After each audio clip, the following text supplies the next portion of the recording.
Good morning, Paul Georgie from Allendale. It's November 3rd, Thursday morning, and grain markets and commodity markets in general are higher here this morning.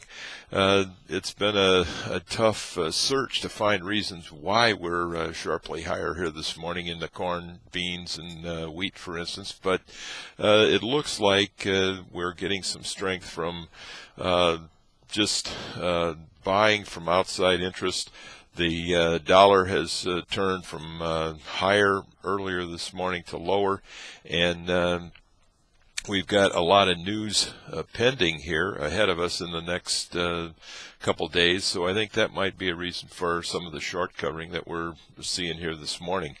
The Greek confidence vote is in question, and might remind you the headlines are going to be key focus here today as we move the market around, as traders decide how they want to be positioned. We got the G20 meeting starting this afternoon. There's news coming out of Italy that they're calling for an emergency session to look at their lending and policies before the G20 meeting is over. So a lot of uncertainty in Europe right now, and maybe the hope is there that the G20 leaders will come together and find a solution, but seems very unlikely to us. The non-farm payroll will be out tomorrow morning, and the USDA did release export sales this morning. Certainly nothing to justify the kind of rally that we've seen overnight in the grain markets. Corn, for instance, they were looking for 350 to 700,000 tons, came in 623, and that's the good part of the whole report. Soybeans, 400 to 800 was the range, came in at 210,000 tons. Wheat, 300 to 500 was the estimate there, came in 320. There has been talk overnight, however, that China is changing some of their policies, or may change some of the policies, and would allow them to buy more soybeans and oil, which could support the idea that and the strength in the soybean market here overnight. Other news, Argentina has said that they are very close to solving all of the issues that China had, and expect that they will be shipping corn to China here within a few months.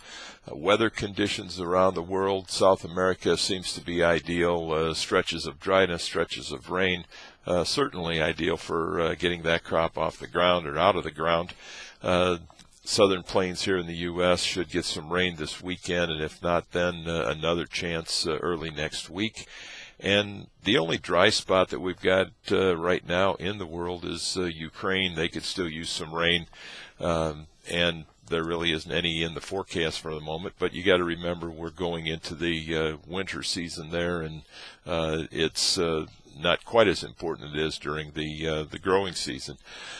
So those are facts that that we're watching here this morning. I think it still is going to boil down to what the headlines might say out of the Eurozone and what the macroeconomic picture might look like here in the next few days, with the unemployment numbers coming out tomorrow morning. So we'll be monitoring that very closely. In the livestock trade, we've got cutout values there. Certainly has not supported the strength that we've seen in futures prices and in the cash prices. Cutout choice down 29 cents, select down 57 cents. Pork values were down $1.18 as reported yesterday.